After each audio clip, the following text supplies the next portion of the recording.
ಇದು ಆಮೆ ಮತ್ತು ಮೊಲದ ಕಥೆ. ಒಮ್ಮೆ ಒಂದು ಕಾಡಿನಲ್ಲಿ ಮೊಲ ಮತ್ತು ಆಮೆ ವಾಸಿಸುತ್ತಿದ್ದವು. ಮೊಲ ತುಂಬ ವೇಗವಾಗಿ ಓಡುತ್ತಿತ್ತು. ಅದಕ್ಕೆ ತನ್ನ ಮೇಲೆ ತುಂಬಾ ಹೆಮ್ಮೆ. ಅದು ಸದಾ ಆಮೆಯನ್ನು ನೋಡಿ, ನೀನು ಎಷ್ಟು ನಿಧಾನ, ನನ್ಜೊತೆ ಓಟದಲ್ಲಿ ಗೆಲ್ಲಲಾರೆ ಎಂದು ಹಾಸ್ಯ ಮಾಡುತ್ತಿತ್ತು. ಒಂದು ದಿನ ಆಮೆ ಶಾಂತವಾಗಿ ಹೇಳಿತು, ನನ್ನ ಜೊತೆ ಓಟ ಮಾಡ್ತೀಯಾ? ಯಾರ್ ಗೆಲ್ತಾರೋ ನೋಡೋಣ. ಮೊಲ ನಗುತ್ತಾ ಒಪ್ಪಿಕೊಂಡಿತು. ಓಟ ಶುರುವಾಯಿತು. ಮೊಲ ತುಂಬ ವೇಗವಾಗಿ ಮುಂದೆ ಹೋಗಿ, ಆಮೆ ಬರೋಕೆ ಇನ್ನೂ ಸಮಯ ಇದೆ ಎಂದುಕೊಂಡು ದಾರಿಯಲ್ಲಿ ಮಲಗಿಕೊಂಡಿತು. ಆಮೆ ಮಾತ್ರ ನಿಧಾನವಾಗಿ ಆದ್ರೆ ನಿಲ್ಲದೆ ಮುಂದೆ ಸಾಗುತ್ತಲೇ ಇತ್ತು.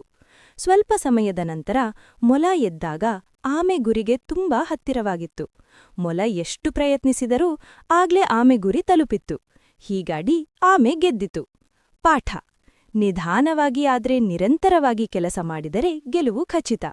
ಅಹಂಕಾರ ಸೋಲಿಗೆ ಕಾರಣವಾಗುತ್ತದೆ.